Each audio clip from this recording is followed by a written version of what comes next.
Welcome to the MVP, the ModernVivo podcast. I'm your host, Andrés Velarde, Director of Operations at ModernVivo. And in each episode, I sit down with a different life scientist to talk about their research findings, the implications of those findings, as well as their career trajectories and the steps they took to arrive where they are now. Today I have a conversation with Sophia Navarre, a biomedical engineer pursuing her PhD in the same field at the City College of New York. Previously, she had done research at the Icahn School of Medicine at Mount Sinai in New York City with Dr. Jalal Ahmed. Her work was published in Nature Cancer in May of 2026, and today we unpack that research that looks at CAR T-cell persistence and efficacy in lung metastases. Welcome, Sophia Navarre, to the ModernVivo podcast. I'm really excited that you're here today to discuss your Nature Cancer paper with us. Do you want to just give a quick background to our listeners and introduce yourself? Yes, definitely. Thanks for having me. So I did my bachelor's in biomedical engineering at University of North Carolina, Chapel Hill. I worked in a biomaterials lab there under Dr. Rahima Ben-Habor, where we made polymer injectables for HIV prevention, which was uh, really got me interested in both biomedical engineering, biomaterials, and also immunology. And so when I was after college, I wasn't sure if I wanted to get a PhD yet, but I knew I liked research and I wanted to be in a more realistic research setting. So I joined Dr. Jalal Ahmed's lab at the Icahn School of Medicine at Mount Sinai and worked there for 3 years. And that was a really uh, valuable experience where I personally learned a lot and I also got to contribute to what I think is really cool and impactful research, which has culminated in the recent publication, which has been exciting because Jalal had been working on that since even before I joined the lab. So, but I did join sort of at the beginning of that journey, and so to see it finally out there is really exciting. And yeah, after leaving Jalal's lab, I've started my PhD in biomedical engineering, still interested in biomaterials and like the intersection with immunology. And yeah, I'm in Dr. Steve Nicole's lab at City College, and I just finished my first year. So Nice. yeah. Congrats. Yeah. I want to ask later about kind of your future vision, where you're going next, but let's take a step back and let's focus on this paper. So for our listeners, you published this paper in May of this year, correct? Mhm. And the title is Tumor Irradiation Promotes Antigen Dressing of Dendritic Cells to Enhance CAR T Cell Persistence and Efficacy in Lung Metastases. I love paper titles. Let's unpack this. So I guess for viewers and listeners who aren't super familiar with CAR T cell therapy, maybe we can start there and you can tell us more about it and what makes it useful in certain cancers, maybe not so much in others. Yeah, that's a really good place to start. So CAR stands for chimeric antigen receptor, which just in a simple way means we have added something to the T cell that makes it better at finding cancer because T cells are immune cells who one of their jobs is to detect foreign substances or things that are potentially harmful to us. And uh, the issue with normal T cells is that um, cancer has developed mechanisms to evade them. So our normal T cells struggle to detect and then kill cancer, and that's obviously why cancer is a problem and why most people know someone directly or have heard of someone who has unfortunately dealt with cancer. And the idea with the chimeric antigen receptor is to find something specific to the cancer that doesn't exist on normal tissue and engineer a receptor that is specific to an antigen on the cancer and put that receptor on the T cell so that it has a better idea of where the cancer is. And that has been really successful in some cancers, specifically B cell cancers like leukemia or lymphoma. Mm-hmm. And having that precedent, well, that's a really exciting. That breakthrough was in the last few years, and it was really cool to see that human intervention with the immune system can actually like produce a really good outcome. And I love that we are like working together with the immune system to like help ourselves.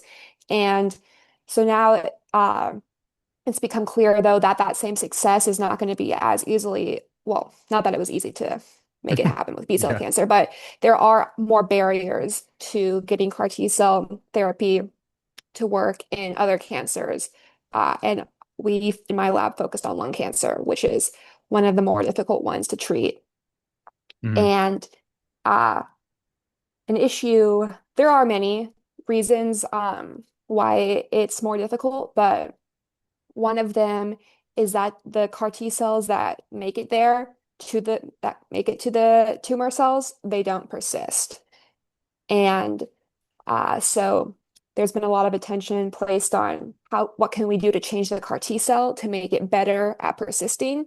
But my lab took a different approach, which was how can we change the environment to make the CAR T cell have more success or have Hmm. higher like likelihood of persisting, Yeah. which we did with irradiation.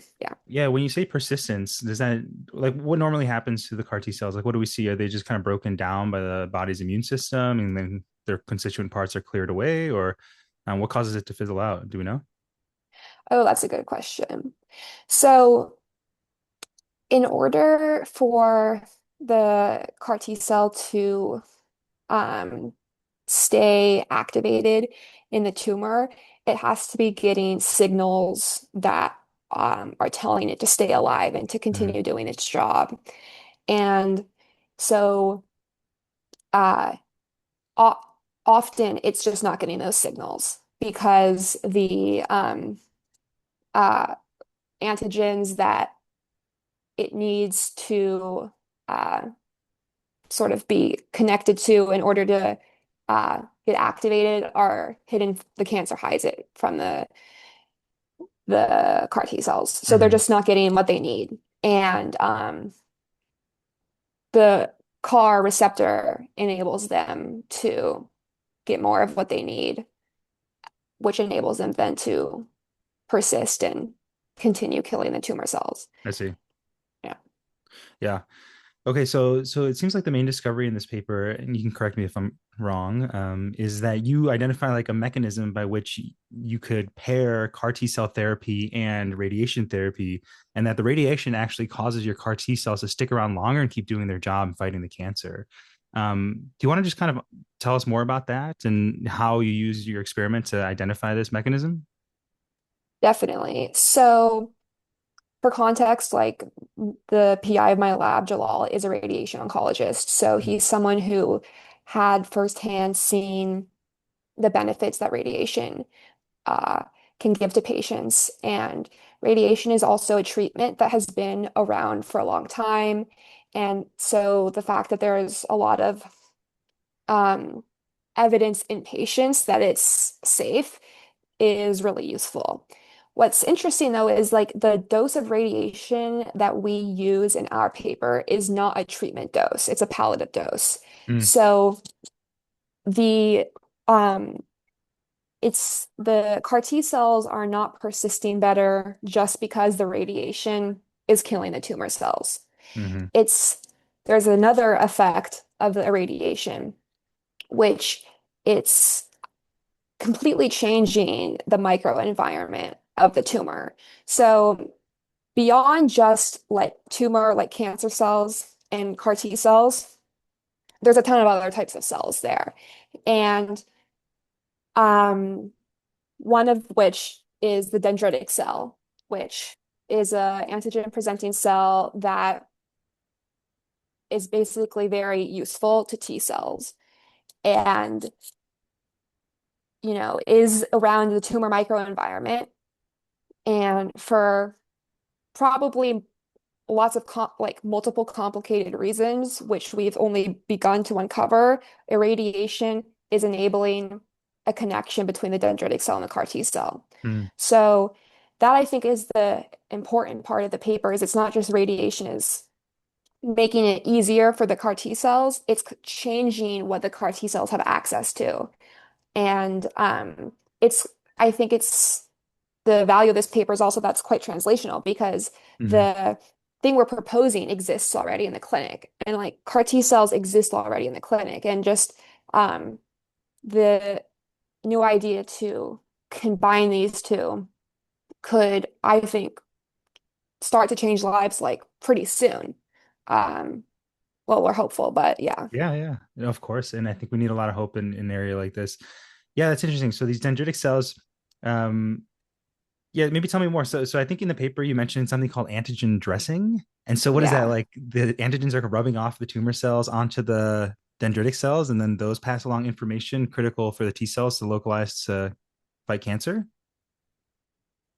Yeah, you pretty much like nailed that. Yeah. Antigen dressing is sort of a term we came up with because um, what I was saying before of like the CAR T cells need signals in order to persist. And um, in addition, and I think, well, traditionally it's been thought that antigen is mainly on the tumor cells, but we found out that one thing that radiation is doing is allowing the dendritic cells to go to the tumor cell and pick up the antigen and then present it that way to the T cell, to the CAR T Mm. cell. So the CAR T cell doesn't even necessarily have to make contact with the tumor cell. The dendritic cell is sort of a stand between, but the antigen is still specific to the tumor cell. So the CAR T cell will still kill the tumor cell, even if it's been presented by the dendritic cell. Mm. And they are really, I think it's cool to realize that there's an entire ecosystem happening, and it's um, it's just not as simple as CAR T cell and tumor cell. There's a lots of other ways to manipulate what's going on. Yeah, And yeah, totally. I mean, if there's one thing I know about biology, it's always more complex than we initially think.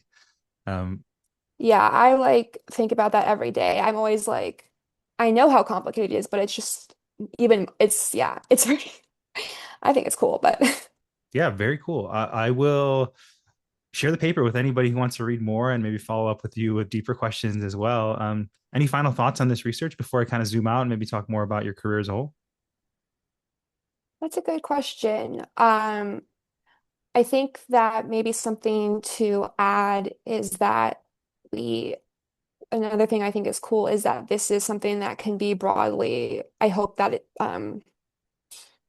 the application of it is broadened. I mean, we focused specifically on a lung cancer model in our paper, Mm, but I think having this knowledge that disrupting the environment that has been kind of created by the tumor cells, the fact that that can give an advantage to the T cells, that sort of like concept, I think, can be really broadly extended. And just thinking about like the environment you're placing your cell into rather than just like changing the cell itself. mm. That for me is a big takeaway. Like I can tell when I read research papers now, I'm trying to understand the whole like system that I'm in, that we're in, not just the like I don't know, zooming in and zooming out is like both really valuable. So yeah. Yeah, totally.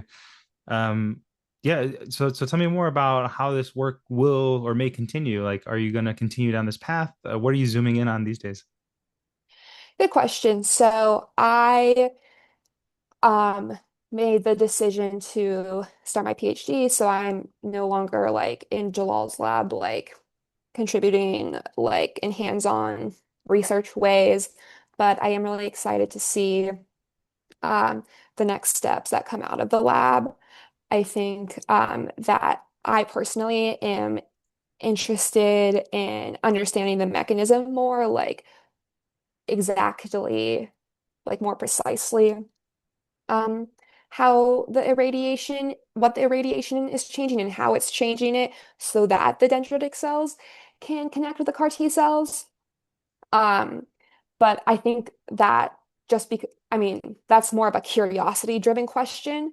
Um, so I am not totally sure if that will be the next step from Jalal's lab, but yeah, so my research now in my PhD is similar, but also quite different. I mean, I am working on like more on the infection side of things. So I'm specifically interested in like hospital acquired infection. So infections that people unfortunately get after a surgery or yeah, mainly after a surgery. Hmm. I think that what I find interesting about this is that there's been so much progress um, in like surgery itself and also in like sterile technique and creating an operating room that has like good airflow and like keeping things sterile and all of that stuff. But we still have infection. So, for example, with prosthetic joint infection, it's uh, the average is about like 2% risk that you'll get an infection, which Hmm. seems small, but knee and hip surgeries are quite common. Oh yeah. And also, depending on who you are as a person in the life that you've lived, you have a much higher risk. And the issue is that if you do get one of these infections, it's very hard to treat. And I think it's an interesting problem to tackle because it it seems like we've optimized everything. So how is the bacteria still able to cause these problems? And so getting into the um, details of like bacteria interactions, also bacteria immune cell interactions is really interesting to me. I think especially like we've seen in the last decade or so, mo way more attention focused on like the microbiome, and I'm like all for that. So Yeah. that's where I'm at right now. Amazing. Yeah, super impactful, and also equally fascinating as the work we just discussed. I'm trying to bridge the gap between the work you previously did and this current work in your PhD, and I'm curious, like, what were some of your learnings that you took from your work with, the Nature paper and are bringing into the research you're doing now? Maybe those are mindsets, maybe like I don't know, ways to persist when things get hard. What are your thoughts? Yes, just like a CAR T cell, you have to persist. Yeah. I mean, I learned so much in my 3 years at Mount Sinai. I think like one thing is that the hands-on skills, the like doing an experiment and having confidence that the results you get are correct because you know what you did, um, is something that I sort of thought was not accessible to everyone. I sort of thought you just like kind of had to have that, Mhm. but it turns out that it's just something you just have to like try and like keep going and like there was a many experimental techniques that it took me a while to get the hang of. And I think that have just like that's just how it is though. It's like it takes time to be able to do something reproducibly and to have confidence that your result is not from like an external error. Mhm. Um and I think that um definitely like the the way to come up with a research question is something I was definitely struck by. I think that I used to approach papers um, where I would just sort of accept what they are telling me. And something Jalal really emphasized was approaching papers critically and and actually considering if you agree with the conclusion based Mhm. on the results, because there is a lot of room in between a result like in a graph and a conclusion that's drawn from it. And I think that from doing more experiments and learning more about immunology and how scientists talk about things, I have, been developing that skill. And it's really, I think, useful to question like what's been published. Not Mhm. like the integrity of the scientists, but just like what sort of angle are they thinking about? Sure. And like that's one of the great things about science is that like it's so social. It's like of course, you're going to get sort of entrenched in a certain paradigm or a certain angle if you work on something for so long, and it's really valuable to. I I love getting feedback and like hearing what people think of my conclusions, who are, more distant. Yeah. Yeah. Um, so yeah. Yeah. So important to get that perspective. Um, yeah. I've done bench science for many years, and I don't know if I would call it social. Sometimes it feels like you're all alone. What was your experience with all these collaborators that were on the paper, and also the people that you work with now? Any advice you would give to young scientists who are just trying to figure out how to navigate social science? As you described. Yeah. No, yeah, that's true that like I feel like there is a pretty big range in experiences that people have as scientists. And I think that I definitely have been fortunate, and the environment I was in Mount Sinai was very collaborative. Mm, And especially because I was, right out of my bachelor's and in a small lab, it was imperative to make connections with other people in order to like progress the research. And I'm very grateful for um, the PhD students and postdocs and technicians and everyone who was willing to talk with me or show me something. Um, I think that it was really lovely to see how important it is to um, be in communication hmm. with people. Um, Did you I just mean, like pester yeah. them with all your questions all the time? Like, how did you build those bridges, or were there some people that you kind of naturally gravitated towards based on their role or their areas of expertise? That's a good question. I will say that like I guess it was hard. It was a thing that I had to learn how to do. Like Mm, I definitely um felt awkward and like anxious about it at first mm, mm, because it's like especially sort of early in your career you feel like well they have something to offer me but I don't have something to offer them. And I think honestly what helped embolden me to go up to someone is just like, well, it's like, getting late. I need to finish this. I want to finish it. I need help. yeah, And like I just was in, and I think that is a feeling that a lot of people have experienced and relate to. totally.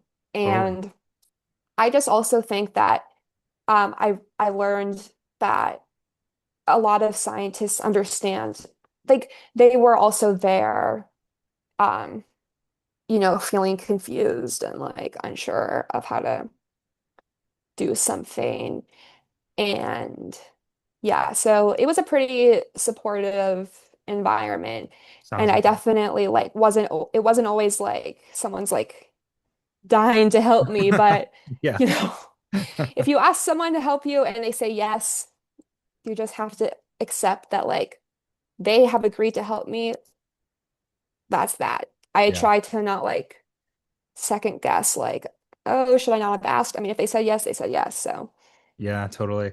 Your experience tracks so closely to my past experience in engineering, right? It's like as somebody who's in these like high stakes and like high impact environments, right? We want to do a good job and you want to have all the answers. You don't want to ask the dumb question, kind of out yourself as the new person.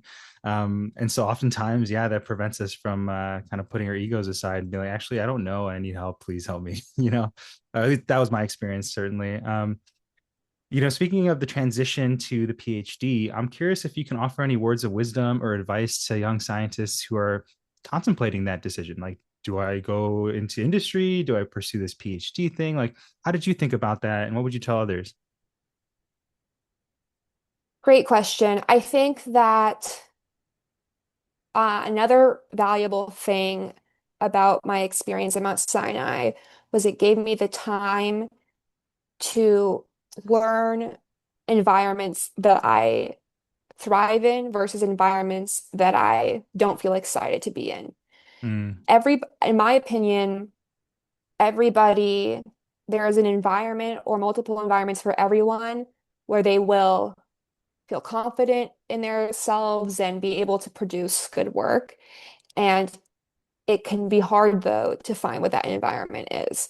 So for me, I um, learned that I really like to have a freedom to think things through and um, you know, explore multiple paths and like in terms of especially designing experiments, I was given a lot of free reign and that um, was really motivating for me mhm, that I knew that the effort I was putting in was worth it because it was contributing to the final thing. And so with my PhD, I really wanted to work in a lab where I'm trusted as a scientist and where I'm given the opportunity to get a handle on the field and familiarize myself with uh, work that's been done mm, so that I can make a really intentional decision about what my project can be. And that vibe is what I got from Steve, who I am working with. And like, but that environment is not what everyone wants. I mean, some people really like want to be checking in regularly, sure. want to Yeah. hear like want advice a lot, or want to be have a more sort of it can be overwhelming when your options for your PhD project are pretty much are like very wide open. So you just I feel like and I mean, I'm really not the only, I'm so many people say this, but the advisor is really important. Yeah. And I spent a lot of time talking to a lot of different PhD advisors before going forward. And I wouldn't have known to do all of that if I hadn't previously had this work experience where I knew what I was looking for. Totally. So I'm like really pro gap year. And Yeah, and I think that like on people are always like, wow, 5 years, that's so long. I'm like, I'm so glad that I don't have to apply for another job for 5 years. It's like I have a solid I'm Yeah. like, I'm happy about it. I That's think it's great. great to be able to spend 5 years on one thing. It's like I want to, I like to dive into something. So Totally. Yeah. Yeah. I think I think really good. I just want to emphasize what you said about like the intentionality piece of it, right? And I think that begins with understanding yourself first and foremost. And best way to do that is to have the time to reflect, right? Because when you just go, go, go from one thing to the next, it can be really difficult to do that. So I appreciate you telling us. Um, we're approaching the end here. And so before we leave, I just wanted you to kind of put a message out into the universe, whatever that may be. And also if there's a call to action for listeners, maybe it's specific listeners who you want to connect with, who should reach out to you, or maybe it's you want to just like leave a parting message. What's on your mind? thank you. Yeah, I think that something that is sometimes understated with cancer is prevention. And Mm, I have, of course, been working on the treatment side, but there are um, many ways to prevent cancer that often have to do with environmental regulations. And and like exposure to toxins and that sort of thing. And I think that a great way to um, have less cancer is if it never exists at the beginning. And that's not really the Mhm. field I'm in specifically, but I'm really in support of that sort of work. And then I honestly, anyone who sees this and wants to chat, I'm sure that I would love to talk. Um, I'm in a position where I'm very open to different paths to go down. And I always learn something when I talk to anybody, basically. And, if there's a shared interest in microbiology or biomaterials, I'm sure that that would be a positive interaction. Um, yeah. I love Thank you it. so much for asking. You're welcome. Yeah, of course. And I'll keep my ear to the ground. And if I hear anybody who's working in those spaces, I'll definitely make introductions. And yeah, I appreciate your thoughts. Sophia, thanks for being on the show. I appreciate you being a wonderful guest. And yeah, best of luck in your future research. Thank you so much. Yeah, I'm excited to keep going and maybe I'll be back in a few years with another paper. I love it. Yeah, let's hope so. ModernVivo designs best-in-class literature review software to help preclinical scientists identify insights from millions of peer-reviewed papers to design their in vivo studies faster. The ModernVivo podcast was written and produced by Andrés Velarde in the Capitol Hill neighborhood of Seattle, Washington.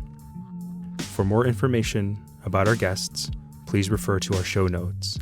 And if you have an interesting story to tell, and interesting science to talk about, reach out to Andres at modernvivo.com to learn how you can be a guest on our show. Thanks for listening. We'll see you next time.